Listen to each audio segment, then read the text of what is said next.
Hola, hola, hola, la gente de tercer año de Guerrico. ¿Cómo les va? Bueno, vamos a hacer una especie de video explicativo acompañando todo lo que vimos en clase. Voy a comentarles un poco la coyuntura del siglo XVIII, el contexto del siglo XVIII, porque es uno de los siglos más importantes de la historia de la humanidad, el siglo XVIII.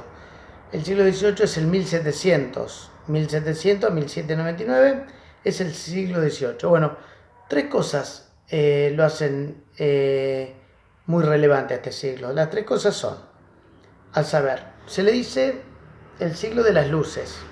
¿Por qué? Porque el hombre en este siglo, por supuesto no habrá sido de golpe, sino habrá sido paulatinamente, en este siglo el hombre empezó a utilizar la razón, es decir, pensar.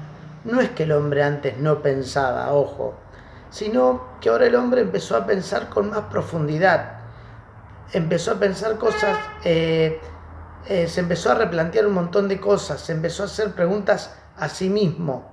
No es como antes que a lo mejor en la Edad Media se creía ciegamente en el poder religioso, en el poder de Dios. Bueno, ahora el hombre empezó a razonar y a utilizar la razón a gran escala. Entonces, debido a eso, lo primero que hay que decir de este siglo tan importante es que se le dice el siglo de las luces o iluminismo.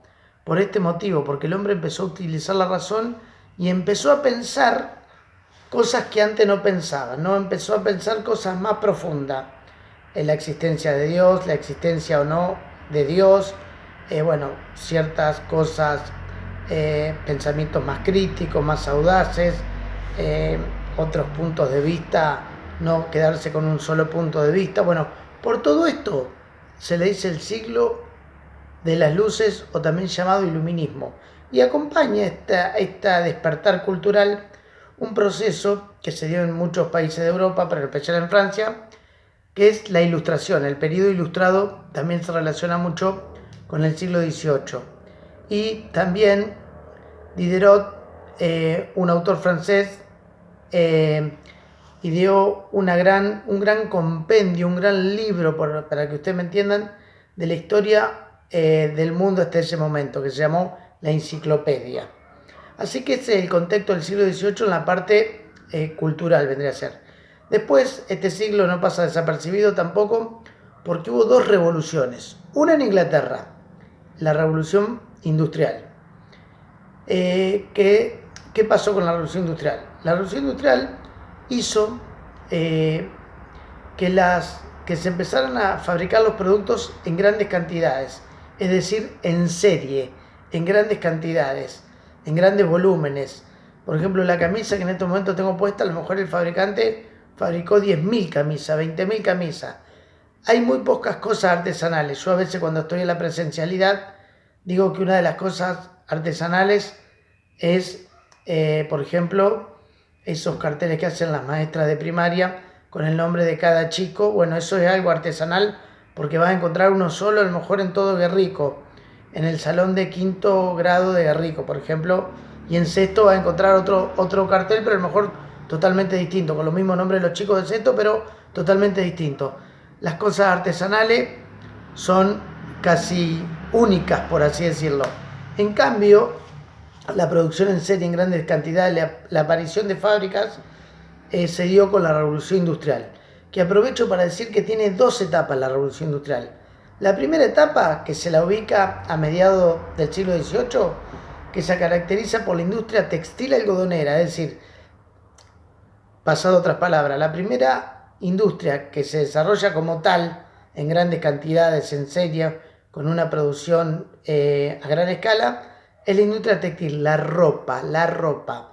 A los 100 años, o sea, a mediados del siglo XIX, el siglo siguiente, se destaca más que nada la industria pesada, con la construcción de trenes, ferrocarriles, barcos, bueno, todo eso sería la industria pesada de esa época, ¿no? Eso es la industria pesada. La revolución industrial tiene dos etapas. La primera, la industria del siglo XVIII, a mediados del siglo XVIII, basada en la industria textil algodonera. Y a los 100 años, la industria pesada. Y por último, chicos, el siglo XVIII es importante porque en Francia se produce otra revolución que es la Revolución Francesa, ya a finales del siglo XVIII, 1789. Con la Revolución Francesa, la primer finalidad, la principal suceso que hace la Revolución Francesa es que se termine el periodo de las monarquías absolutas. Hasta ese momento, los reyes gobernaban con un poder supuestamente emanado por Dios, como una ley divina, una ley sobrenatural. Entonces, a partir de la Revolución Francesa, se derriba como ese mito y empieza una clase social que se estaba haciendo muy poderosa, que venía ganando terreno de forma bastante solapada, que era la burguesía. Entonces, a partir de ahí, la burguesía se va a hacer muy fuerte, tanto en Francia como en Inglaterra, y eso va a dar pie, estas dos revoluciones van a dar pie a que se vaya asentando y se vaya firmando el sistema capitalista que en este momento se pudiera decir que estaba naciendo. Así que bueno, resumido, hablé un poco en clase.